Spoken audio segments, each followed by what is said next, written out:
저는 대림절기 첫 번째 설교로 무심코라는 제목으로 말씀의 은혜를 나누겠습니다. 앞에 탐스러운 과일이 있습니다. 이거는 뭐죠? 이렇게 보니까 잘 안 보이시죠? 사과입니다. 이거는 뭘까요? 딱 봐도 아시겠죠? 배. 이거는 감. 이거는 앵두, 체리. 그렇습니다. 자, 이 과일들의 공통점이 있습니다. 그것은 바로 붉은색 계열을 띠고 있다는 거예요. 여러분들 생각해 보셨어요? 과일이 왜 붉은색일까? 우리가 무심코 지나가는 것 중에 하나죠. 과일이 붉은색이에요. 주로 붉거나 주황색이거나 노란색이에요. 근데 왜 과일이 이렇게 붉은색일까? 우리는 무심코 지나가는데 여기에도 굉장한 창조의 신비가 숨어 있습니다. 그 이유는 바로 이것 때문입니다. 이 새 때문입니다. 과일들이 이렇게 붉은색을 띠는 것은 새가 와서 자기를 먹어주기를 바라기 위해서입니다. 요즘에 과일 농사 지으시는 분들은 새를 쫓기 위해서 망을 씌워놓기도 하고 포장을 해놔서 과일을 키웁니다만 이 나무의 입장에서는 그게 원망스러울 거예요. 왜? 새들이 와서 자기 열매를 쪼아 먹어서 떨어뜨려 주거나 또는 그 열매를 먹고 씨를 물고 가가지고 퍼뜨려 줘야 자기 종족이 번식이 되는데, 이제 많은 과실을 맺으려고 하는 사람들은 이제 씨를 이렇게 열매를 감춰 놓으니까 나무 입장에서는 좋지 못한 것입니다. 우리는 무심코 과일은 그냥 빨갛겠거니 생각했지만 여기에도 하나님의 큰 창조의 섭리가 들어가 있더라는 것이죠. 이제 12월 달이 시작이 됐습니다. 12월이면 안 바쁜 사람이 없어요. 연말이니까 한 해를 마무리 지어야 되고, 그리고 내년을 준비해야 되고, 또 송년회가 많아서 저녁 시간에 집에 들어오는 시간이 일정하지가 않습니다. 그리고 가족들, 친지들, 자녀들 선물 챙겨서 줘야 되니까 재정적으로도 정신없는 때가 이 연말인 것 같아요. 근데 이렇게 연말을 정신없이 지내다 보면 무심코 놓쳐버리는 12월의 주인공이 계십니다. 그분이 누구실까요? 예, 맞습니다. 우리 예수님입니다. 그나마 이렇게 신앙생활은 저와 여러분들이 예수님에 대해서 기억을 해주니까 하나님께서는 정말 그거라도 기쁘시겠죠. 그런데 우리 그리스도인들조차도 이 12월 한 달을 보내면서 과연 예수 그리스도를 얼마나 생각하고 보내는가 한번 돌아보자 하는 것이 오늘 설교의 주제입니다. 오늘 저와 여러분들이 읽었던 본문 말씀 중에서 우리에게 경고하는 말씀이 있어요. 제가 이 말씀을 지지난주에 읽었는데요. 읽으면서 문득 이 히브리서 2장 1절부터 4절 말씀이 눈에 확 들어왔어요. 이 말씀이죠. 우리가 이같이 큰 구원을, 여기서 말하는 큰 구원은 누구를 뜻할까요? 예수 그리스도를 뜻하는 겁니다. 그 예수 그리스도를 등한히 여기면 어찌 그 보응이 뭐예요? 벌이잖아요. 어찌 그 벌을 피하리오라고 되어 있습니다. 그러니까 다시 말하면 가장 큰 죄 중에 하나가 뭐다? 예수를 믿지 않는 죄다 라고 말하고 있는 겁니다. 그래서 이 말씀이 눈에 들어오면서 그렇구나, 예수를 믿지 않는 것이 큰 죄지, 다시 한번 생각해 보게 되었어요. 세상에는 많은 죄가 있습니다. 이 죄들은 두 가지로 구분할 수 있어요. 하나는 하지 말라는 걸 하는 죄가 있고, 또 하나는 하라는 걸 안 하는 죄가 있어요. 어떤 게 더 클까요?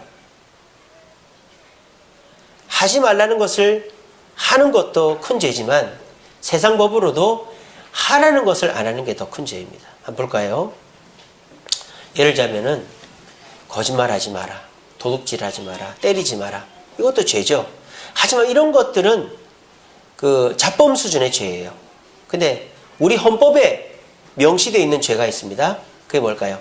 납세의 의무, 국방의 의무, 교육의 의무, 이런 게 있습니다. 그래서 우리나라 국민이라면 반드시 지켜야 될 일이 뭐예요? 자녀 교육을 시켜야 돼요. 이유 없이 자녀를 학교에 안 보내면 감옥 갑니다. 세금을 내야 됩니다. 그리고 군대를 다녀와야 돼요. 이거를 안 하면 어떻게 될까요? 잡혀갑니다. 헌법에 기록되어 있는 죄입니다. 세상법도 하라는 것을 하지 않을 때 더 큰 죄가 되는 겁니다. 우리 하나님께서도 이 성경에다가 666가지인가요? 613가지인가?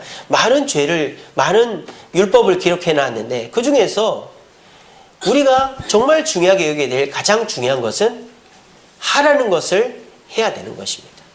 그 중에서 가장 중요한 해야 될 것, 지킬 것은 예수를 믿는 거라는 거예요. 여러분, 이것이 왜 가장 중요한 일인 줄 아세요? 이 세상의 모든 죄는 용서가 됩니다. 사람을 죽여도 용서가 돼요. 부도를 내도 용서가 돼요. 이 세상의 죄 중에서 용서 안 되는 죄는 없어요. 우리 주님께 주님 잘못했습니다 하면 세상 사람들은 용서 안 해줄지 몰라도 우리 주님은 다 용서해 주십니다. 근데 절대로 용서받지 못할 죄가 딱 하나 있어요. 그게 뭔지 아세요? 예수 믿지 않는 죄예요. 왠지 아십니까? 용서는 뭐로 받죠? 예수님을 통해 받습니다. 예수를 믿지 않으면 용서 자체를 받을 수가 없어요. 그러니까 이 죄가 가장 심각하고 큰 죄가 되는 것입니다. 그래서 우리 주님은요, 이 히브리서 말씀을 통해서, 히브리 기자를 통해서 가장 큰 죄가 큰 구원, 예수 그리스도를 등한히 하는 것이 가장 큰 죄라고 우리에게 가르쳐 주는 겁니다. 근데 이 예수를 믿는다는 것은 우리 스스로 할 수 있는 일이 아니에요. 여기에서 아직 예수가 안 믿어지는 분이 계실 거예요. 얼마나 답답합니까? 교회를 1년, 2년, 5년, 10년 나와도 안 믿어지니까 답답한 거예요. 예수는 내가 의지하고 결단한다고 믿어지는 게 아닙니다. 하나님이 선물로 주셔야 되는 것이죠. 근데 뭐는 할 수 있어요? 믿으려고 노력은 할 수 있습니다. 그러니까 예수가 안 믿어지는 것은 어찌할 바가 없지만 만약 예수를 믿으려고 노력 자체를 안 했다면은 그거는 죄가 될까요? 안 될까요? 죄가 되는 거예요. 우리 주님께서 이 땅에 다시 오실 날이 언제일까요? 땅끝까지 예수의 이름이 전파되고 난 다음에 오신다 했습니다. 왜 그럴까요? 핑계하지 못하게 하기 위해서입니다. 내가 예수를 이름을 듣지를 못했다. 예수를 믿어야 천국 간다는 얘기를 듣지 못했다라고 말하면 우리 주님이 할 말이 없는 거예요. 그런데 땅끝까지 예수의 이름이 전파되고 난 다음에 주님이 오셨을 때 예수 안 믿은 사람한테 너 예수의 이름을 들은 적이 있느냐 물어볼 때 들은 적은 있지만 내가 믿지를 못했습니다라고 말하면 왜 너는 들은 적은 있는데 믿으려고 노력을 안 했니? 라고 물어보면 그 사람은 할 말이 없는 거예요. 그럼 그 사람 지옥 가는 거예요. 우리 주님께서는 내가 노력해서 내가 의지로 예수를 믿을 수는 없지만 예수를 믿고자 하는 자에게는 믿음을 주시는 줄로 저는 믿습니다. 우리에게 있어서 그 노력이 빠지면 안 된다는 거예요.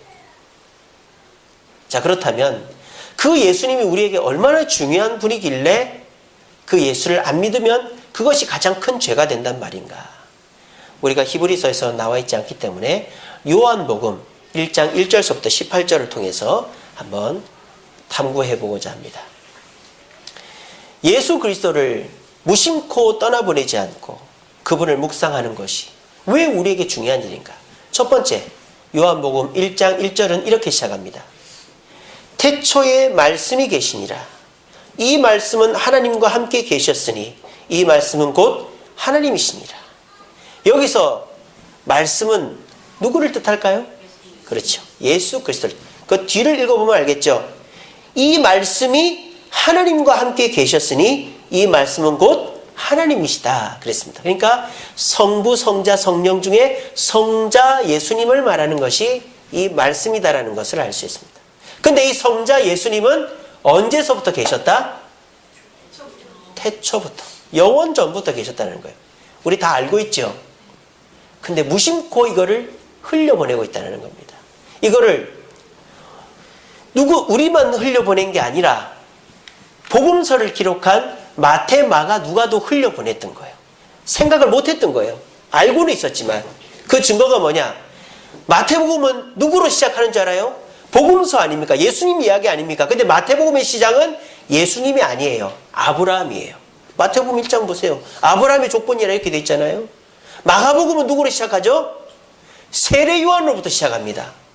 누가복음은 뭐로 시작하죠? 세례 요한의 잉태로부터 시작합니다. 마태, 마가, 누가 이 사람들은 예수님이 하나님이신 걸 알았어요. 근데 예수님을 깊이 생각하면서 적지 않았고 관점이 달랐기 때문에 자기 복음서의 시작을 예수님으로부터 시작하는 거예요. 그리고 그 다음에 예수님의 기록이 나옵니다. 근데 그것도 태초부터가 아니에요. 마태복음은 예수님의 뭐로부터? 잉태로부터 시작합니다. 마가복음은 잉태도 아니에요. 예수님의 세례로부터 시작합니다. 세례 요한에게 세례받은 것부터 마가복음은 예수님의 이야기가 시작돼요. 누가복음은 똑같이 예수님의 잉태로부터 시작합니다. 마태, 마가, 누가도 예수님의 제자입니다. 그리고 예수님에 대해서 다 알고 있었습니다. 그런데 무심코 흘려버린 게 뭡니까? 우리 예수님은 태초부터 계셨던 하나님이시라는 거예요.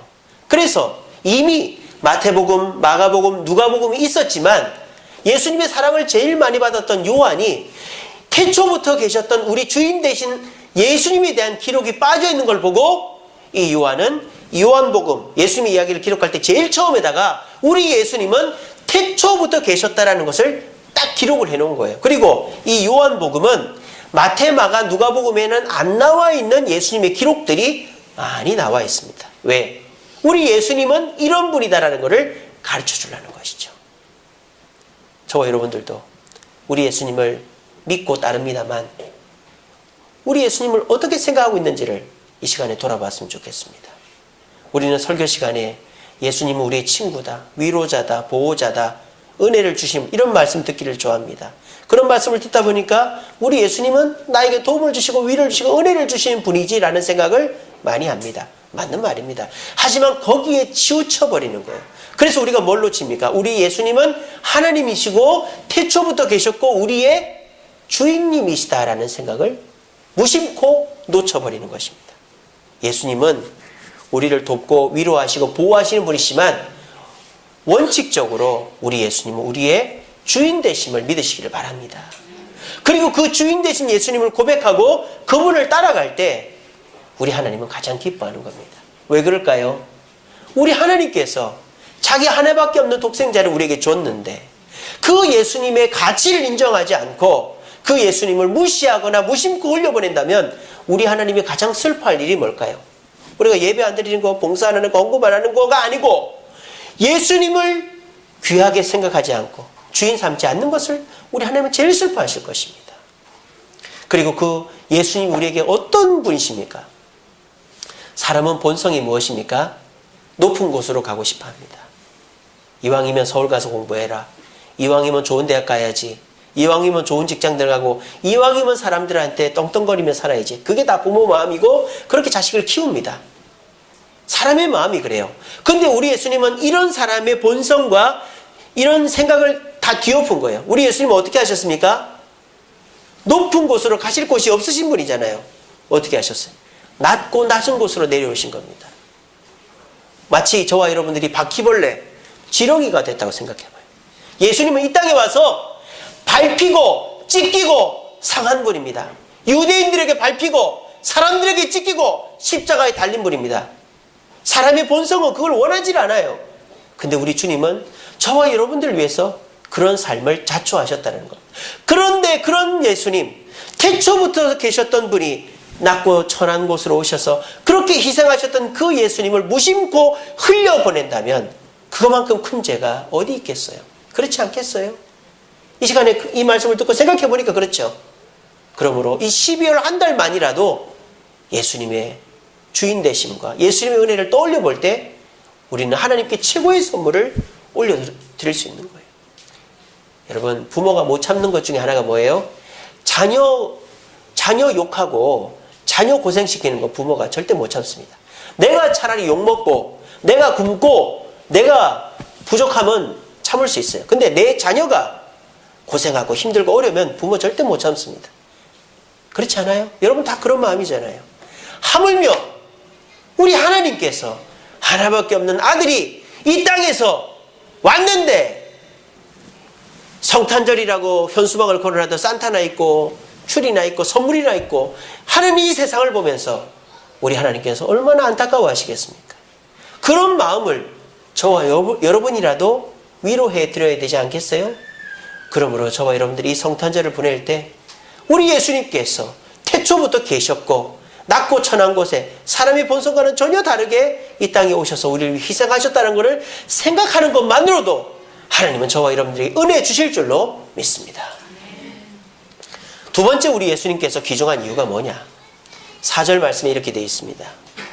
그 안에 생명이 있었으니 이 생명은 사람들의 빛이라 그랬습니다. 예수님 안에 생명이 있다는 거죠. 자, 그렇다면은 이 생명이라는 단어는 무슨 단어일까? 헬라어로 그리스 말로 생명이라는 단어는 세 개가 있어요. 하나는 비오스라는 단어가 있고, 두 번째는 조에라는 단어가 있고, 세 번째는 푸시케라는 단어가 있습니다. 근데 이 푸시케라는 단어는 좀 특수한 경우에 쓰는 단어이기 때문에 이건 빼고, 대표적으로 우리가 생명하면 헬라어로 비오스와 조에가 있어요. 자, 그러면 이게 무슨 뜻인가? 비오스, 여기서 많이 본 거 같지 않아요?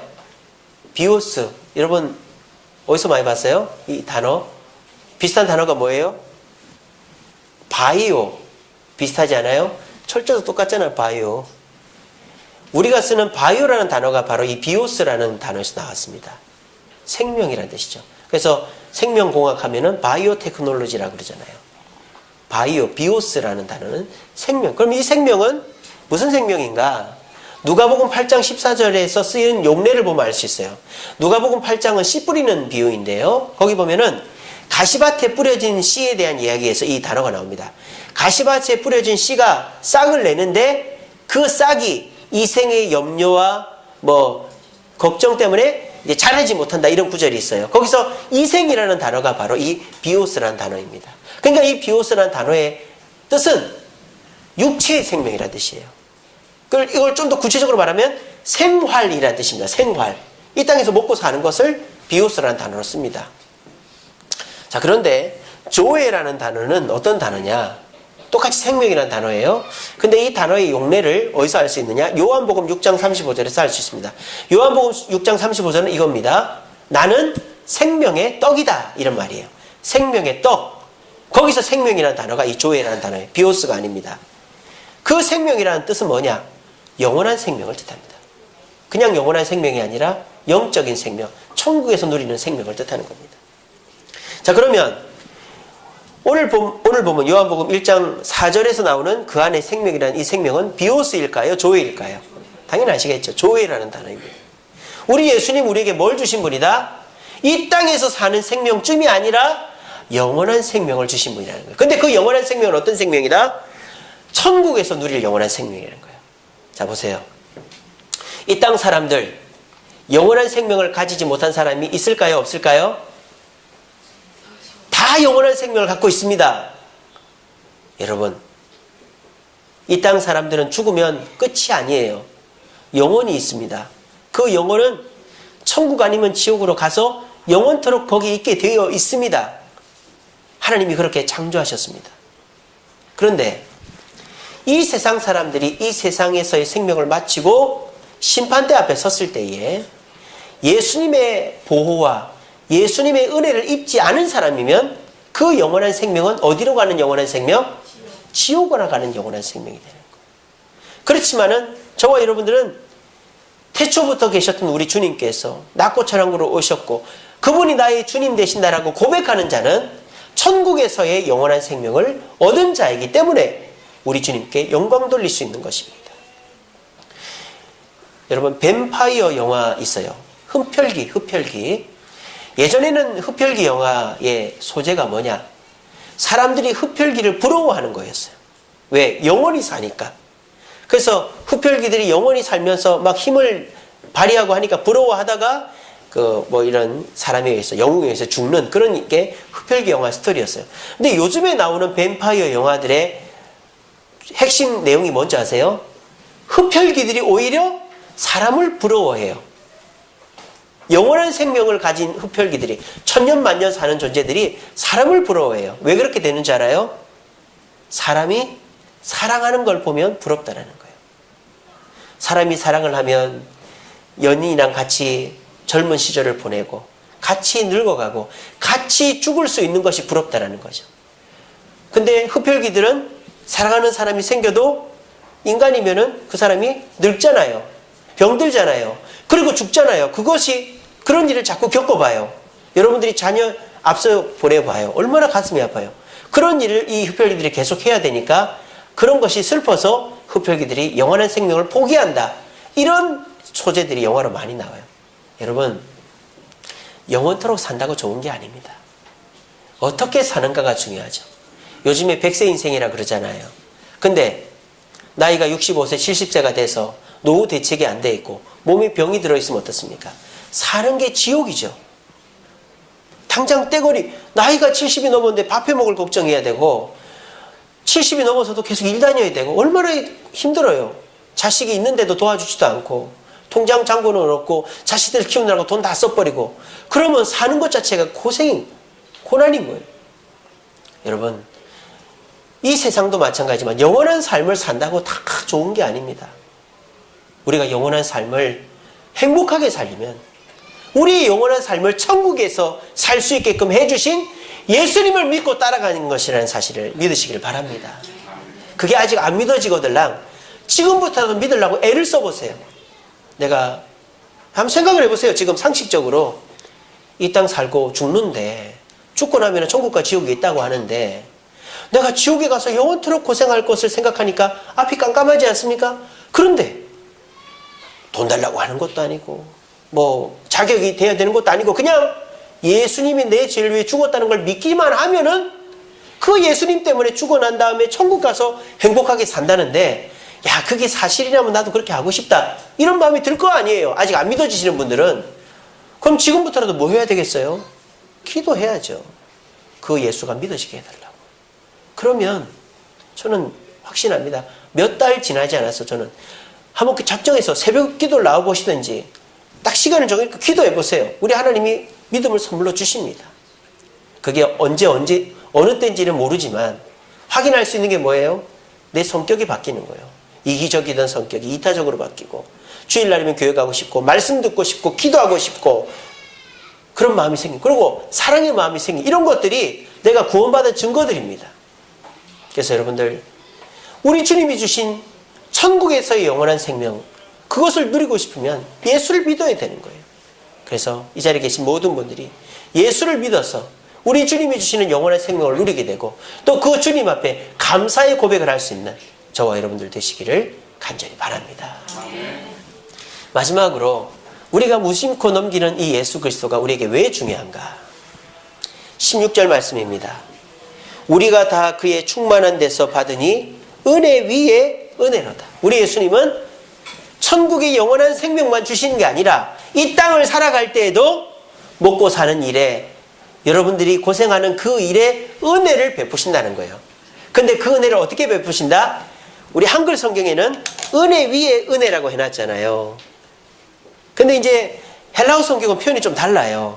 여기 위에라는 단어가 헬라어 단어를 직역해보면 대신에라는 단어예요. 대신에 또는 때문에라는 단어입니다. 그러니까 헬라어 단어식으로 이 문장을 표현해보면 은혜 대신에 은혜라는 거죠. 그러니까 이런 거죠. 은혜가 우리에게 주어졌어요. 근데 이 은혜가 떨어질만 하면 어떻게 됩니까? 또 다른 은혜가 딱 와서 은혜가 안 떨어지게 만들고 또 이 은혜가 떨어질만 하면 또 다른 은혜가 기차처럼 연결되어 있는, 다시 말하면 끊임없는 은혜를 주시는 분이 우리 예수님이다라고 표현하고 있는 겁니다. 여러분, 요즘 같은 불경계는 사업하는 분이 좋을까요? 월급쟁이가 좋을까요? 예. 우리 신현아 입사님 표정이 안 좋으면서 월급쟁이가 좋지요. 그러고 있네요. 예. 그래요? 월급질 하니까 힘드시죠? 예. 요즘 같은 시절에 월급쟁이가 최고예요. 제 고향이 진해입니다만은, 진해는 경기를 안 탑니다. 요즘에 거제 있잖아요. 거제가 완전히 도시가 완전히 무너지고 있어요. 왜? 거제에 우리나라 3대 조선소가 다 있는데, 지금 조선소가 다 문제가 있잖아요. 어려움이 있잖아요. 그러니까는 거제 경기가 지금 땅으로 떨어졌습니다. 근데 진해는요, 경기를 타질 않아요. 왠지 알아요? 왜일까요? 농사. 예, 농사는 거의 안 짓습니다. 진해 사람들은 다 공무원이기 때문에. 진해는 해군 도시잖아요. 진해 사람 80%는 군인 아니면 공무원이에요. 그러니까 매월 월급이 따박따박 나옵니다. 그러니까 진해 사람들은 경기를 안 타요. 그러니까 교회가 크지를 않아요. 진해에서 제일 큰 교회가 제 모교회입니다. 진해 동부교회. 1000명 모입니다. 근데 나머지 교회들은 오래된 교회도 다 1000명 미만이에요. 진해는 경기를 안 타요. 마산에는 교회 큰 교회가 많아요. 예, 마산에는 많죠. 예. 예. 예, 감사합니다. 근데 마산은 경기를 타던데요. 마산은 경기를 많이 타요. 그래서 양곡교회라고 큰 교회가 있어요. 여러분, 월급 받는 게 좋잖아요. 그죠? 근데 이게 사업하는 분들은 사업이 잘 돼가지고 돈을 많이 벌 땐 좋은데, 또 사업이 안 되면은 굉장히 마음이 불안하잖아요. 근데 월급 받는 사람은 적든 많든 그 월급에 맞추어서 생활하면 되니까 생활이 힘들지만 마음이 불안하지는 않은 거예요. 마찬가지입니다. 마귀는요, 우리를 유혹하려고 어느 순간에는 막 선물을 폭탄같이 부어줍니다. 이것도 해주고 저것도 해주고 막 해줍니다. 그래서 자기 사람을 만듭니다.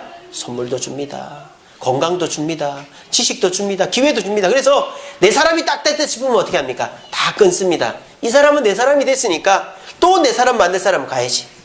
마귀의 술수예요. 뇌물이라는 게 그런 거 아닙니까? 내 사람 될 때까지는 주는 거예요. 내 사람 되면 안 주는 거예요. 마귀는 그렇게 해요. 우리 주님은 그렇게 하지 않아요. 이 사람이 내 사람이 됐든 안 됐든 신앙생활 열심히 하든 안 하든 우리 주님은 끊임없이 은혜를 주는 분입니다. 그리고 하나님의 사람이 되면 더 큰 은혜를 주시는 분입니다. 이게 우리 예수님이 우리에게 소중한 이유가 되는 것입니다. 부디 우리 예수님의 이 은혜를 생각해 보시기 바랍니다. 한 해를 돌아보실 때 여러분들 한 해 동안 어려운 일이 많았죠. 근데 신앙 안에서 버티니까 어떻게 됩니까? 그래도 버텨지잖아요. 그래도 살아가지잖아요. 그래도 마음의 평안이 있잖아요. 이게 뭡니까? 은혜 위에 은혜로, 은혜 대신에 은혜로, 은혜 때문에 은혜로, 끊임없는 은혜로 우리를 지켜주시는 예수님 때문이 아닙니까? 이 예수님이 오신 날이 바로 12월 25일 성탄절이 되는 것입니다. 그래서 우리는 대림절기라는 걸 지킵니다. 그래서 교회마다 12월 첫 주부터 또는 11월 말부터 교회 안에는 성탄 추리를 해놓고 또 교회 밖에는 성탄 장식을 해서 사람들에게 예수의 탄생을 알립니다. 그리고 교회마다 예수님에 대한 설교를 하죠. 그리고 성탄 주일날에는 주님께 성탄 감사 예배를 드리고 또 감사 예물을 드리고 또 성도들이 준비한 찬양과 율동으로 하나님께 영광을 돌립니다. 이것이 다 무엇입니까? 무심코 흘려보내는 예수님의 은혜가 아니라 그 예수님이 우리에게 너무너무 감사하다는 마음에서 12월 한 달 동안 교회를 밝히고 그리고 예배를 드리고 헌금을 하고 또 잘 못하는 찬양이고 율동이지만 주님께 높여드리는 것입니다. 부디 이 12월 한 달 이 주님의 귀하고 우리를 사랑하는 모습을 놓치지 마시고 우리 주님 감사합니다 고백함으로 무심코 보내는 12월이 아니라 주님께 영광 돌리는 12월 한 달이 되기를 간절히 바랍니다. 아멘. 말씀을 맺겠습니다. 자, 배부른 사람 둘이 있네요. 자, 똑같이 배불렀는데 여러분 딱 보면 아시겠죠? 이 사람은 뭐로 배가 불렀을까요? 예, 똥배 많이 먹어서 복부위만. 여러분 제 배는 이 정도는 아닙니다. 예전에 이 정도였는데 지금 이제 많이 줄어가지고 초콜릿 볶음이 2줄은 있는데 3번째가 없어요. 예, 좀 많이 줄었습니다. 자, 근데 이 배는 왜 불렀죠? 임신한 거죠, 그죠? 자, 그런데 이 둘 다 공통점이 뭐냐? 배불러 불편한 거예요. 여기 계신 분들 여자분들은 배불러 배운 경험 있잖아요. 얼마나 불편합니까? 잘 때 정말 불편하죠, 그죠? 이렇게 못 자잖아요. 옆으로 자도 불편합니다. 잠을 못 자요, 여자분들이. 저희 집사람이 배를 4번이나 불러봐가지고 얼마나 불편한지 압니다. 근데 저희 집사람은 다행히 저희 장모님 덕분에 입덧을 안 했어요. 입덧하는 여자들 어떻습니까? 입덧 때문에 음식을 못 먹어요. 그래서 저희 집사람이 그렇게 얘기하더라고요. 10개월 동안 배를 탄다고 생각해보라 그러더라고요. 10개월 동안 배 타는 거랑 임신한 거랑 똑같대요. 멀미, 이게 미식거리는 거 많이 하시는 분들은. 그 심한 분들은 어떻습니까? 10개월 동안 침대에 누워 계시잖아요. 배가 불러 있는 거나 임신한 거나 불편하게 마찬가지예요. 그런데 이 복부 비만은 자기가 실수한 거예요. 안 먹어야 될 거를 많이 먹어서 배가 부른 거죠. 이건 자기 잘못이에요. 불편해도 싼 거예요. 그런데 이 배가 부른 거는 배 안에 뭐가 들어있어요? 생명이 들어있잖아요. 만약에 엄마가 아이고 왜 이렇게 배가 부르냐, 아이고 왜 이렇게 미식거리느냐, 답답해 죽겠다, 아이고 내가 괜히 임신해가 저놈의 남편이 왼수지, 집에 들어오기만 해봐, 이 생각하고 있으면은 그거는 죄 짓는 거예요. 누구한테? 뱃속에 있는 아기한테 죄 짓는 거예요. 아기가 나중에 태어나서 말은 못해도 무의식 중에 엄마가 나를 갖고 원망했지 다 들어있을 거예요 아마. 그래서 태교가 중요한 거 아닙니까? 부모가 아이를 임신하는 건 불편한 일입니다. 이 세상에도 불편한 일이 많아요. 돈 버는 거, 뭐 자녀 키우는 거, 또 운동하는 거, 또 뭐 부모 섬기는 거 불편하죠. 그런데 불편한 것 중에서 우리가 불편하지만 해야 될 일들이 있어요. 가정 챙기고 부모 섬기고 운동하고 이런 거는 불편해도 해야 되죠. 근데 불편하지만 우리가 절대 놓쳐서는 안 될 게 바로 신앙입니다. 믿음입니다. 믿음과 신앙만큼 불편한데 우리가 쉽게 이거의 의미를 못 찾는 부분들이 많은 것도 없는 것 같아요. 왜? 뭐 돈 버는 거야 한 달 지나면 월급이 생기고, 자녀 키우는 거야 애들 크는 게 눈에 보이고, 부모 섬기는 것도 부모님 잘해드리면 부모님 좋아하는 게 보이는데, 이 신앙생활은 손에 잡히는 것도 없고 눈에 보이는 것도 없어요. 그러니까는 사람들이 신앙생활 하면서 불평과 원망이 있는 분들은 그게 점점 늘어가지 감사하기가 쉽지가 않습니다. 그러니까 신앙생활을 감사함을 하려면 노력이 더 많이 필요한 거예요. 자꾸 생각해야 되는 거예요. 저는 오늘 설교의 마무리를 이 말씀으로 하고 싶습니다. 그러므로 마무리합니다. 함께 하늘의 부르심을 입은 거룩한 형제들아, 함께 부르심을 입은 우리 주님께 성도 여러분, 우리가 믿는 도리의 사도시며 대지상이신 예수 그리스도를 깊이 생각하시기를 바랍니다. 이것이 뱃속에 들어있는 아이에게 대한 예의듯이 우리에게 독생자를 주신 하나님에 대한 예의요 최고의 감사의 표현일 것입니다. 또 그렇게 할 때 우리 주님은 우리에게 깨닫게 해주십니다.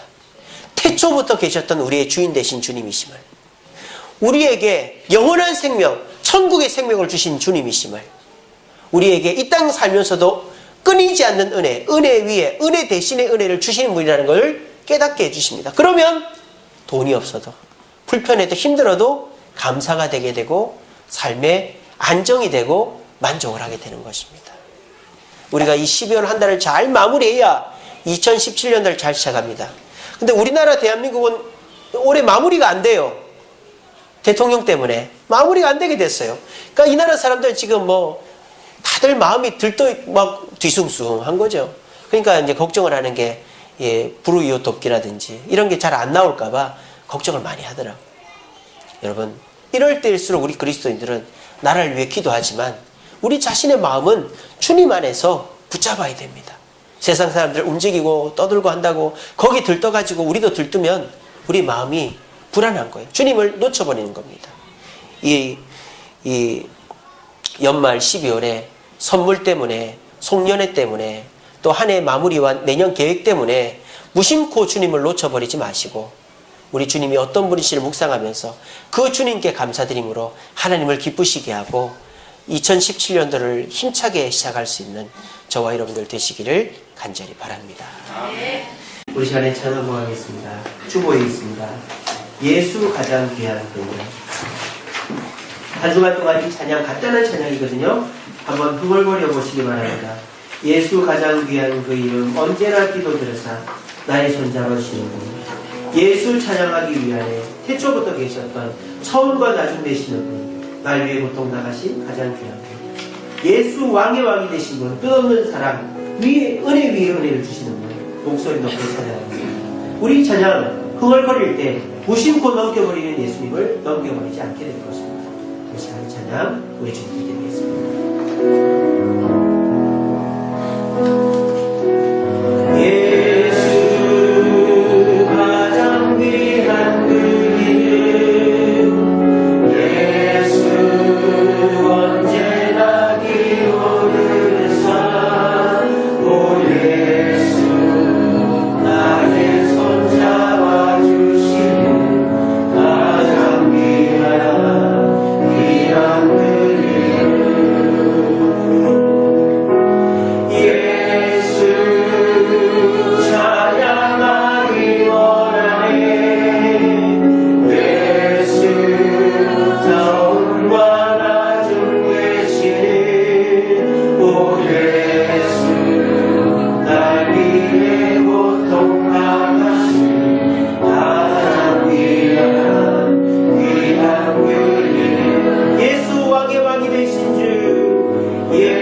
하나님이 가장 서운하게 생각하시는 것은 자기의 독생자 예수님이 하신 일을 무심코 흘려버리는 것일 것입니다. 이 세상 가장 큰 죄는 예수님이 우리의 구주 되심을 인정하지 않는 것입니다. 그 시간 기도합시다. 주님, 우리의 자칫하면 그 예수님을 묵상치 못하고 무심코 지나칠 뻔했습니다. 우리 예수님께서 태초부터 계셨고 영원한 생명을 주셨으며 은혜 위에 은혜를 주신 분이라는 사실을 한 주간 묵상하며 그 예수님의 은혜를 되새기면서 한 해를 잘 마무리할 수 있게 해달라고 말씀을 기억하면서 다 한번 기도하겠습니다. 사랑의 주를 모두 기억하겠습니다. 저희들의 삶 속에 은혜를 함께 하신 주님 감사합니다. 이쪽부터 계신 예수님께서 낮고 천한 이 땅에 내려오셔서 영원한 생명을 주시고 이 땅 살아가면서도 은혜 위에 은혜 대신의 은혜를 주시는 분의 우리 가운데 함께 하신 주님 감사합니다. 사랑의 주님, 그 주님의 은혜가 있기에 우리가 이 땅을 살아갈 수 있고 천국을 소망할 수 있는 줄로 믿습니다. 아버지 하나님, 이 말씀을 갖고 있게 하시고 심야 하늘 동안 여러 가지 바쁜 일정이 있기 때문에 예수님을 생각지 못하고 살아가지